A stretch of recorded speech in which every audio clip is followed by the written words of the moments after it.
नमस्कार. गोजोस्कोपच्या आजच्या भागामध्ये आपण अमेरिकेच्या अध्यक्षपदाच्या निवडणुकीसंदर्भातल्या काही घडामोडींकडे पाहणार आहोत. मुख्यतः या निवडणुकांमध्ये सगळ्यात इंटरेस्टिंग भाग माझ्या दृष्टीने जो आहे तो अमेरिकेचे माजी अध्यक्ष बराक ओबामा सध्या खूप अडचणीत येत आहेत आणि त्यांच्या डेमोक्रॅटिक पक्षापुढे सगळ्यात मोठा किंवा गंभीर प्रश्न आहे तो या ओबामांचं करायचं काय हा आहे. आता तुम्हाला असं वाटेल की बाबा मी हे काय बोलतोय, ओबामा एवढा मोठा माणूस आणि पक्षासमोर त्यांना अशी अडचण असायचं कारण काय. तर अमेरिकेचे विद्यमान अध्यक्ष बायडन हे त्याचं एक खरं मुख्य कारण आहे. आपल्याला सगळ्यांना माहिती आहे की बायडन यांना ओबामांनीच पुढं आणलेलं होतं अध्यक्षपदाच्या निवडणुकीत. जेव्हा ओबामा अध्यक्ष होते त्यावेळेला उपाध्यक्ष म्हणून या जो बायडन यांनी काम बघितलेलं होतं. अचानकच पुन्हा एकदा ओबामांनी बायडन यांना अध्यक्षपदाच्या निवडणुकीत उतरवलं आणि बघता बघता पारडं फिरत गेलं आणि जो बायडन निवडून पण आले. जो बायडन वयोवृद्ध आहेत, ते कितपत निर्णय घेतील किंवा काय पद्धतीनं अमेरिकेची धोरणं पुढे नेतील, बराक ओबामा हा त्यांचा खरं बॅकबोन, तर ते बायडन यांच्या माध्यमातून नक्की कोणत्या स्वरूपाची कामं करून घेतील याविषयी उत्सुकता होती.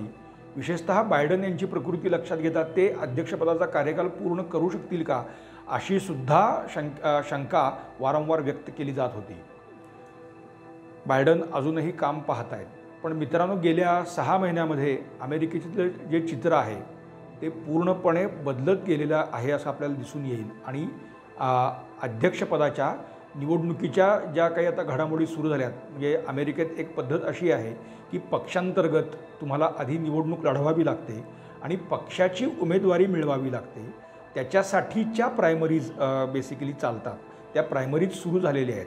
अशा डेमोक्रॅटिक पक्षाच्या प्रायमरीज आणि रिपब्लिकन पक्षाच्या प्रायमरीज, हा एक त्यांचा संकेत आहे. दुसरा एक संकेत असा आहे की विद्यमान अध्यक्ष जो आहे तो ज्या पक्षाचा असेल त्या पक्षाचा, पण त्यांनी जोपर्यंत तो अध्यक्ष जोपर्यंत इच्छा व्यक्त करत नाही की मी निवडणूक लढवणार नाही, तोपर्यंत संकेत म्हणून त्या पक्षाचा अन्य कुठलाही नेता हा त्या अध्यक्षाला त्या पक्षांतर्गत प्रायमरीमध्ये आव्हान देत नाही. म्हणजे उदाहरणार्थ की अध्यक्ष जर निवडणुकीत उभा राहणार असेल प्रायमरीजमध्ये, तर त्याला आव्हान देणारं कोणी नसल्यामुळे तो बिनविरोधच निवडून येतो, अशी जवळपास परिस्थिती असते. आता इथंही एक गोम अशी झालेली आहे की बायडन यांची प्रकृती अतिशय नाजूक आहे. मुळात ते आहे हाच कार्यकाल पूर्ण करू शकतील की नाही याची शाश्वती नाही. परंतु अद्यापही एकीकडे रिपब्लिकन पक्षाच्या प्रायमरीज मोठ्या प्रमाणावरती सुरू असताना डेमोक्रॅटिक पक्षामध्ये अशा स्वरूपाच्या कुठल्याही प्रायमरीज सुरू नाही आहेत. कारण बायडन यांनी माघार घेतलेली नसल्यामुळे बायडन हेच बाय डिफॉल्ट पक्षाचा उमेदवार असतील असं आत्ता मानलं जातं आहे. अजून घटना खूप घडायच्या आहेत. अमेरिकेतल्या या प्रायमरीज संपून अध्यक्षपदाचे उमेदवार निश्चित होण्याला साधारणपणे जुलैचा कालखंड लागेल. म्हणजे अजून 4 ते 5 महिने या सगळ्या प्रक्रियेत जाणार आहेत. मात्र या 4 ते 5 महिन्यांमध्ये अद्याप बायडन यांनी माघार घेतलेली नसल्यामुळे आणि ते कायम राहिले तर डेमोक्रॅटिक पक्षाचे उमेदवार म्हणून बायडन यांनाच पुन्हा डेमोक्रॅटिक पक्षाला पुढं आणावं लागेल.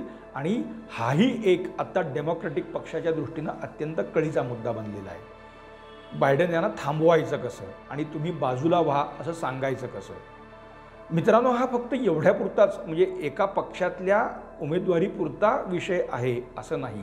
याच्यामध्ये अनेक मुद्दे गुंतलेले आहेत. बायडन यांचे बोलविते धनी ओबामा आहेत हे जगाला माहिती आहे आणि ते अमेरिकेतल्या मतदारांना सुद्धा माहिती आहे. म्हणजे ज्या पक्षांतर्गत प्रायमरीजमध्ये मतदान करतात त्या सगळ्या मतदारांना सुद्धा माहिती आहे. गेल्या वर्षभरामध्ये आंतरराष्ट्रीय राजकारणामध्ये अमेरिकेची प्रचंड प्रमाणात घसरण झालेली आहे. युक्रेनचं युद्ध असेल, त्याच्याबरोबरीनं फ्रान्समध्ये झालेला हिंसाचार असेल किंवा इस्रायल आणि हमास दरम्यान झालेला संघर्ष असेल आणि इकडे तैपेई म्हणजे विशेषतः तैवानचा मुद्दा आता पुन्हा पेटायला लागलेला आहे. उत्तर कोरियाने पुन्हा एकदा संघर्षाची भूमिका घेतलेली आहे आणि तिकडे जपान, दक्षिण कोरिया या देशांना धमकवायला सुरुवात केलेली आहे. असे एकूण अस्थिर वातावरण असताना विशेषतः अमेरिकेची एकूण भूमिका काय आहे, या सगळ्या घटनांकडे अमेरिकेचा प्रभाव म्हणून काय आत्ता आहे, तर सांगण्यासारखी कुठलीही गोष्ट आत्ता अमेरिकेच्या हातात नाही. या सगळ्या फ्रंटवरती अमेरिकेला माघार घ्यावी लागली असं एक चित्र झालेलं आहे. म्हणजे ज्या अमेरिकेचा आंतरराष्ट्रीय राजकारणामध्ये दबदबा होता तो गेल्या वर्षभरामध्ये संपूर्णपणे संपलेला आहे असं जवळपास चित्र आज दिसतं आहे. मध्यंतरी आपले पंतप्रधान नरेंद्र मोदी अमेरिकेच्या दौऱ्यावर होते. त्यांचं भव्यदिव्य स्वागत झालं. इथे बायडन यांच्या कार्यालयाबरोबर आणि अमेरिकेतल्या धोरणकर्त्यांबरोबर भारतानं मोठ्या प्रमाणावरती करार केले आणि भारत अमेरिका मैत्री पर्वाचं एक नवं दालन या निमित्ताने खुलं झालं असं सांगितलं गेलं. पण गेल्या महिन्याभरातल्या आपण जर घटना बघितल्यात तर चित्र पुन्हा विपरीत दिसतं आहे. अमेरिकी परराष्ट्र मंत्रालय, संरक्षण मंत्रालय म्हणजे ज्याला पेंटागॉन म्हणतात ते, आणि भारत त्याच्या आशा आकांक्षा याच्यामध्ये पुन्हा तफावत निर्माण होताना दिसती आहे. आणि त्यातही हमास संदर्भात किंवा म्हणजे इस्रायल हमास युद्ध असेल, तैवानसारखा विषय असेल किंवा उत्तर कोरियासारखा विषय, म्हणजे या पॅसिफिक रिजनमधले काही इश्यू असतील, युक्रेनसारखं युद्ध असेल, तर अशा सगळ्या घटनांमध्ये भारताची भूमिका आणि अमेरिकेची भूमिका ह्या तफावत मोठ्या प्रमाणावरती आपल्याला दिसून येईल. आणि भारताची भूमिका ही या सगळ्यामध्ये अग्रेसर आहे असं आपल्याला दिसून येईल. तर अमेरिकेच्या या जो प्रभाव आहे त्याला हा प्रभाव कमी होणं, तर हे बायडन यांचं अपयश आहे आणि एका अर्थाने ते ओबामा यांच्या धोरणांचंही अपयश आहे असंच आता अमेरिकेत मोठ्या प्रमाणावरती मानलं जाते. मित्रांनो, हे दिसतं इतकं सोपंही नाही आहे. म्हणजे आत्ता एक अलीकडे घटना अशी निदर्शनास आली मध्यंतरी, म्हणजे याच इस्रायलच्या विषयावरून जेव्हा नेमकी भूमिका काय घ्यायची याच्या संदर्भामध्ये गेल्या 15 दिवसांपूर्वी बायडन यांनी बैठक बोलवली आणि त्यावेळेला संरक्षण मंत्री लॉयड ऑस्टिन यांनासुद्धा त्यांनी यावं असं सांगितलं. पण अचानक म्हणजे जेव्हा बैठक सुरू झाली तेव्हा ऑस्टिन तिथे आले नाहीत. तेव्हा अध्यक्षांनी विचारलं की ऑस्टिन का आले नाहीत, तर त्यांना सांगण्यात आलं की ऑस्टिन दवाखान्यात उपचार घेत आहेत त्यामुळे ते येऊ शकलेले नाहीत. अमेरिकेचा अध्यक्ष हा सर्वशक्तिमान आहे असं मानलं जातं. त्या सर्वशक्तिमान माणसाला आपला संरक्षण मंत्री रुग्णालयात आहे याची सुद्धा माहिती नव्हती. आता हे चित्र मित्रांनो नेमकं काय सांगते, तर गेल्या या 2-3 महिन्यामध्ये अशाच स्वरूपाचे म्हणजे पेंटॅगॉन आणि अमेरिके अध्यक्षांचं कार्यालय याच्यामध्ये मोठ्या प्रमाणावरती तफावत आहे. हे चित्र फक्त अमेरिकेत असं नव्हे किंवा मतदारांपुढे नव्हे, तर ते हे जगामध्ये सुद्धा आता पुढे येऊ लागलेलं आहे. अमेरिकेचे परराष्ट्र मंत्री अँटनी ब्लिंकेन ते ओबामांचेच आहेत नेते, माणूस आहे, ओबामांचा माणूस म्हणून ब्लिंकन यांच्याकडे बघितलं जातं. मध्यंतरी हमासचा जो संघर्ष सुरू झाला आणि इस्रायल आणि हमासमध्ये जी काही म्हणजे संघर्ष सुरू झाला, तर त्या काळामध्ये ब्लिंकन मोठ्या प्रमाणावरती या पश्चिम आशियातल्या देशातल्या नेत्यांबरोबर म्हणजे राजांबरोबर चर्चेसाठी धावपळ करताना आपल्याला दिसले. ते दोहामध्ये गेले, तिथे त्या कतारी राजाशी बोलले, तिथे मीडिएशन कशा स्वरूपाचं करावं असं हे ठरलं. पूर्वी एका फोनवर होणारं काम ब्लिंकेन तिथे वारंवार फिरल्यानंतरही अमेरिकेची भूमिका मानली गेली असं काही दिसलं नाही. किंबहुना इस्रायलनी सुद्धा ब्लिंकन यांच्या अनेक सूचनांना केराची टोपली दाखवली, हे त्या काळात मोठ्या प्रमाणावरती दिसून आलं. आणि आता रेड सी म्हणजे तांबडा समुद्र हा जो भाग आहे किंवा पर्शियन गल्फमध्ये सुद्धा अमेरिकेची जी काही संरक्षण सिद्धता आहे त्यालाच हौती किंवा अन्य गटांनी आव्हान द्यायला सुरुवात केलेली आहे. म्हणजे ब्लिंकन यांच्या दौऱ्यानंतर काही काळ जातो न जातो तोच अमेरिकेचे ते आखातातले नाविक तळ आणि एका अर्थाने संरक्षण सिद्धतेला आव्हान निर्माण होत आहे. हे चित्र अत्यंत गंभीर स्वरूपाचं आहे. या ठिकाणी अमेरिकी संरक्षण दळ म्हणजे ज्याला पेंटॅगॉन असं म्हटलं जातं, तिथे धोरणकर्ते मोठ्या प्रमाणावरती एकत्र येऊन काही निश्चित धोरणं घेत असतात. तर पेंटॅगॉनमध्ये आणि अमेरिकेच्या अध्यक्षांमध्ये असलेला विसंवाद हा या निमित्ताने पुढे येतोय. अमेरिकी पेंटॅगॉन आखातामध्ये काय स्वरूपाच्या भूमिका घेते, तिथे त्या कोणत्या स्वरूपाच्या योजना आखते याची सर्वांशाने माहिती अमेरिकी अध्यक्षांच्या कार्यालयाला आहे असं आत्ता दिसत नाही। त्यामुळे अमेरिकेचे अध्यक्ष एक मत मांडतायत आणि पेंटागॉन किंवा ब्लिंकन दुसरंच काहीतरी सांगतायत। हे गेल्या महिन्याभरामध्ये मोठ्या प्रमाणावरती दिसून यायला लागल्यानंतर अमेरिकी मतदारांमध्ये चलबिचल मोठ्या प्रमाणावरती वाढलेली आहे। एकीकडे हे होत असताना अमेरिकेतल्या उद्योग व्यवसायांसमोर सुद्धा मोठी आव्हानं उभी राहत आहेत आणि जसं ट्रम्प यांनी अमेरिका फर्स्ट हे धोरण आणलं आणि त्याच्या अंतर्गत जसं आपण आत्मनिर्भर म्हणतो तसं धोरण, त्या स्वरूपाचं धोरण हे अमेरिकेत घेऊन, म्हणजे ट्रम्प यांनी त्यावेळेला चिनी मालावरती मोठ्या प्रमाणावरती निर्बंध आणणं, त्यांच्यावरती काही कर मोठ्या प्रमाणावरती लादणं आणि त्या वस्तू या अमेरिकेतच उत्पादित होतील अशा स्वरूपाची काही आर्थिक धोरणं राबवायला सुरुवात केलेली होती। त्यामुळे अमेरिकी अर्थव्यवस्थेमध्ये विशेषतः रोजगार किंवा या क्षेत्रामध्ये काही हालचाल तर ती गेल्या कालखंडामध्ये बायडन यांच्या या कालखंडामध्ये ती पुन्हा ओसरताना दिसते आहे। त्यामुळे हाही आर्थिक भार हा मोठ्या प्रमाणावरती आता सरकारवरती येतो आहे आणि हे सगळं डिबॅकल जे आहे ते बायडन यांच्या माथी न बसता ते आता ओबामांच्या माथी फुटताना दिसतं आहे। म्हणजे यांचे बोलविते धनी ओबामा आहेत। तर आत्ता अमेरिकेपुढचा विषय, जगापुढचा हा विषय नाहीच असं त्यांचं म्हणणं आहे। अमेरिकेसमोर आत्ता मोठ्या प्रमाणावरती आव्हान आहे ते रशिया आणि चीन यांना थांबवायचं कसं।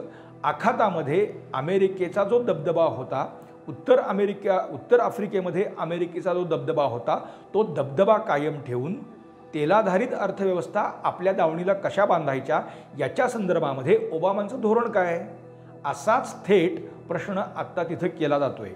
एवढंच नाही तर मध्य अमेरिका असेल, दक्षिण अमेरिका असेल, इथून सुद्धा विशेषतः बायडन प्रशासनाला मोठ्या प्रमाणावरती आव्हान उभं राहिलेलं आहे। ते मोडून काढण्यासाठी डेमोक्रेटिक पक्ष आणि विशेषतः ओबामा कोणत्या भूमिका घेणार असे प्रश्न थेट उपस्थित केले जात आहेत आणि त्याच्यावरती बायडन, ओबामा किंवा डेमोक्रेटिक पक्षातून कोणत्याही स्वरूपाचे उत्तरं दिली जात नाही। त्यामुळे एकीकडे अमेरिकेची धोरणं, कारण आता सत्ताधारी डेमोक्रेटिक पक्षाचे असल्यामुळे अमेरिकेच्या ध्येय धोरणांच्या विषयीच पुन्हा चर्चा वेगवेगळ्या पातळीवरती सुरू झालेली आहे आणि त्याच्यातले टीकेचे सूर हे बायडन यांच्याऐवजी ओबामांच्या दिशेने आता जाताना दिसत आहेत। मगाशी म्हटलं असं की बायडन यांनी अद्याप निवडणुकीतून माघार घेतलेली नाही। ओबामा लक्ष होत आहेत याचं कारण की या वेळेला मिशेल ओबामांना या निवडणुकीत उतरवावं या दृष्टीनं ओबामा पावलं टाकत आहेत। डेमोक्रेटिक पक्षातले अन्यही काही नेते या शर्यतीत येत आहेत, परंतु ओबामांनी यावेळेला मिशेल यांना पुढं करण्याचा चंग बांधलेला दिसतो आहे, कारण त्या स्वरूपाच्या काही घटना किंवा बातम्या या अमेरिकी वृत्तपत्र आणि माध्यमांमध्ये आपल्याला दिसत आहेत। मिशेल ओबामा या तरुण आहेत, त्यामुळे त्या धडाडीनं काही गोष्टी करतील असं मानायला जागा आहे। हे सगळं जरी असलं तरी आत्ता गेल्या 4 वर्षामध्ये डिफॅक्टो म्हणजे सर्वेसर्वा असलेले ओबामा या 4 वर्षामध्ये फार काही करू शकलेले नाहीत।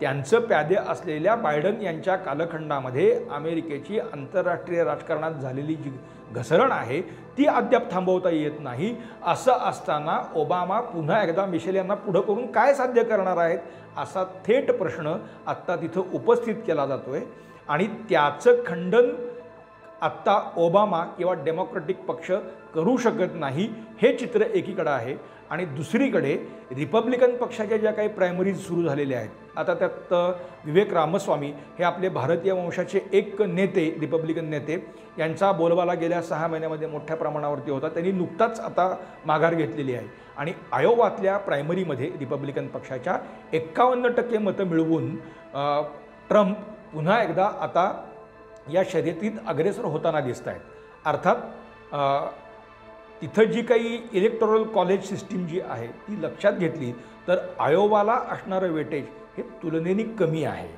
म्हणजे याहीपेक्षा मोठी काही स्टेट्स आहेत तिथे ट्रम्प यांना करामत दाखवून असंच 51% 55% हे बहुमत मुळात पक्षात सिद्ध करावं लागेल।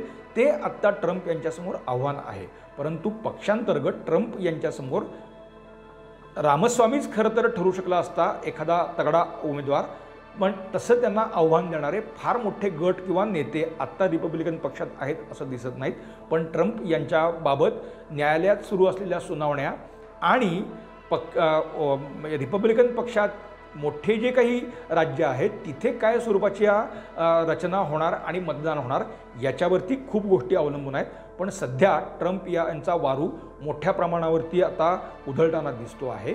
आणि ट्रम्प ज्या पद्धतीनं ओबामा, डेमोक्रॅटिक पक्ष आणि बायडेन यांच्यावरती ज्या पद्धतीनं टीका करत आहेत हे लक्षात घेतलं तर पुन्हा एकदा ट्रम्प हे ओबामा, बायडन आणि डेमोक्रॅटिक पक्षाला मोठ्या प्रमाणावरती पायबंद घालतील असं चित्र आत्ताच निर्माण झालेलं आहे. म्हणजे अजून 5 ते 6 महिने शिल्लक असताना ओबामांना शह देण्याची तयारी रिपब्लिकन पक्षानं ट्रम्प यांना पुढं करून केलेली आहे. आणि ही रचना मोडून काढण्यासाठी ओबामा मात्र अद्याप काहीच करू शकत नाहीत आणि बायडन यांना बाजूला करण्यासाठी सुद्धा कुठलेच प्रयत्न होताना दिसत नाहीत. त्यामुळे या सगळ्याचं खापर हे ओबामांच्या डोक्यावर फुटतं आहे. या पुढच्या काळात आपण बघू शकतो बायडन माघार घेणार किंवा कसं हे अद्याप स्पष्ट नाही. बायडन जर कायम राहिले तर त्याचं सुद्धा खापर ओबामांच्याच माथी बसणार. त्यामुळे या ओबामांचं करायचं काय असा प्रश्न आता डेमोक्रॅटिक पक्षामध्येच उपस्थित केला जातोय. मित्रांनो, आजचं विवेचन आपल्याला कसं वाटतं हे आवर्जून सांगा. लाईक करा, शेअर करा. गोजोस्कोप. धन्यवाद.